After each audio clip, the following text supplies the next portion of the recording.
My name is Emma Elliott. I am a final year dental student at Barts Dental School, Queen Mary University of London, and I work part-time as a science explainer in the Blizzard Institute for Centre of the Cell. I'm going to talk to you a little bit today mainly about dentistry, how do you get into the profession, what drew me to it, what an employer would expect from you, and also to give some advice to a sort of 16-year-old, 17-year-old version of myself. So the first question is to tell us a little about your role and company. So I'm a final year dental student right now. I've got about a few more months to go and then I'll be a qualified dentist. As a dentist, your role is a primary healthcare practitioner under NHS England. We work to promote oral health within the community. Usually that's by treating decay, doing tooth extractions, providing dentures, and generally providing advice to the local community regarding their oral health. Once you're a qualified dentist, you can work under the NHS, or you can work as a private practitioner, or you can specialise in different aspects of dentistry. So our company, I guess, would be NHS England. They govern what we do, but most dentists are actually self-employed under the NHS, and you work in a practice of your choosing with whatever hours you would like to work. It's a very flexible profession. So the second question is, what attracted you to the role and the industry? So as I said, it's quite a flexible profession, and there's also a lot of opportunities to specialise. Dentistry is often overlooked and not as considered as medicine, because a lot of people don't realise that you don't just have to be a general dentist. Once you're qualified, you can choose to specialise in orthodontics and do braces, paediatrics and work solely with children, or even prosthodontics and do crowns and work even in root canals. You can specialise in loads of different elements of dentistry. For me specifically, it was this flexibility and also this career progression that dentistry offered, but also I really wanted something that combined art with science and with communication and a public-facing role. And there's not that many jobs that offer that kind of combination, but dentistry is inherently a very artistic career. People care a lot about the appearance of their teeth, and it does actually mean a lot to you and really boost your confidence if you can give somebody that sort of winning smile that they've really wanted for all these years.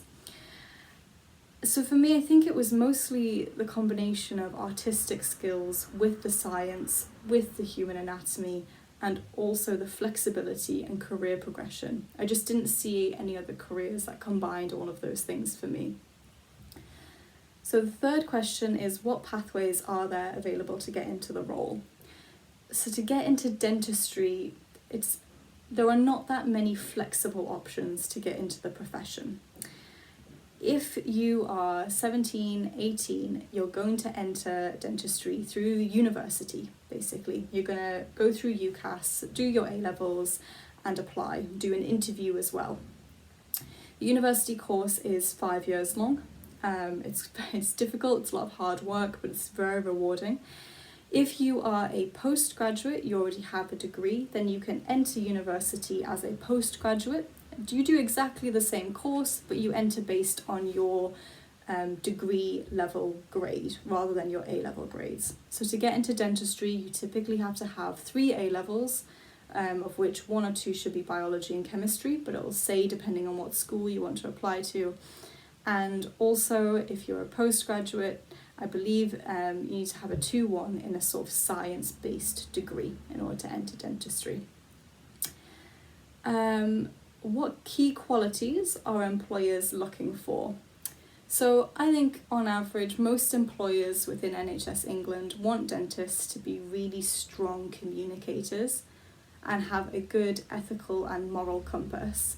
With dentistry, unlike a lot of other NHS professions, you work quite a lot independently with just you and your nurse. So you need to have a very good, calm head on your shoulders, and you need to be able to process things as they happen, because you are the main clinician and you need to be able to respond to changes that are going on. Sometimes things will not go as planned, so you need to be quite an adaptable and calm person, even under stress.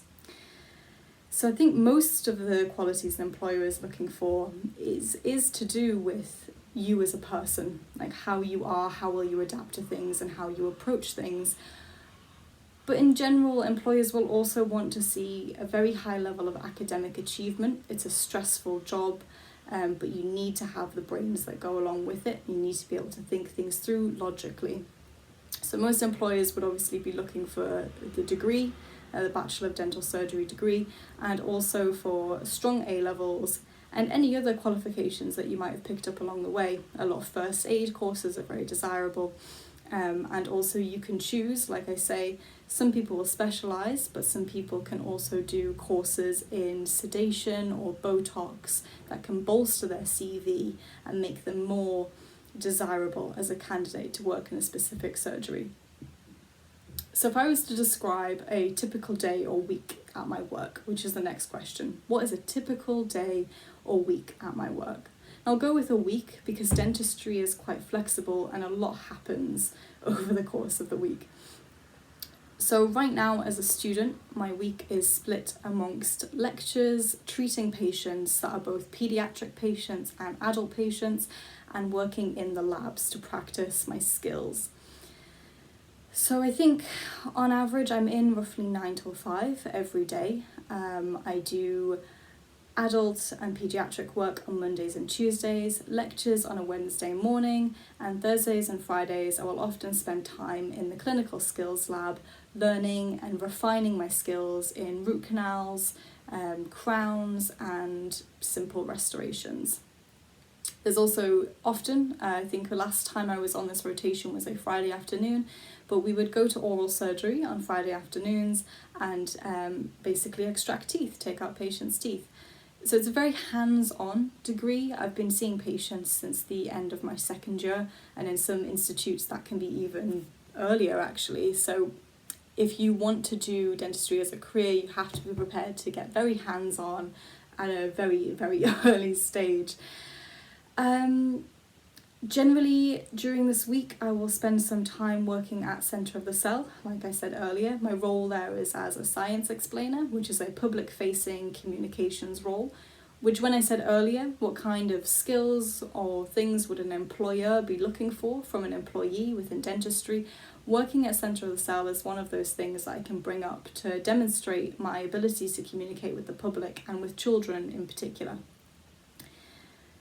So often I'll probably do 1 or 2 shifts a week with Centre of the Cell, and then spend the rest of the time studying and trying to get towards and through all of my exams that I have to do as an undergraduate. A week in the life of a general dentist is a very flexible one.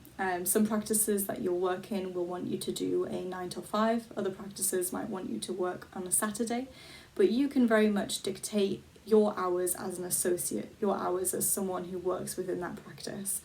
So typically as a general dentist, you'll be treating patients day in, day out, all week, and you'll see on average about 30 patients a day.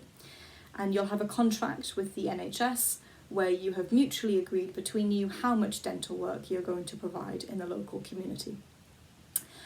Now, as part of that, you can then go on and specialise. No one has to stay as a general dentist, that's your baseline job, and then you can choose to stay there and be quite happy, or you can go off and specialise within root canals, crowns, paediatrics or orthodontics. There's loads of different options to specialise within dentistry. So finally, what key advice would I give to my 16 or 17-year-old self? I would advise anyone to take on as many opportunities as you're presented with, because part of your future career, no matter what it is showing that you are a well-rounded, adaptable individual who is able to take on challenges and socialise and speak with the public. Most employers will want those skills, so it doesn't matter what it is, if it's working in a charity shop, if it's volunteering at Scouts, if it's getting trained as a lifeguard, any opportunity that presents itself, you should take with both hands and go with it, because everything can always be used to demonstrate skills to any employer in any industry. That's all I have for you. I hope you've enjoyed hearing about dentistry, and I'd like to thank you for listening to me. And I wish you all the luck in your future chosen career.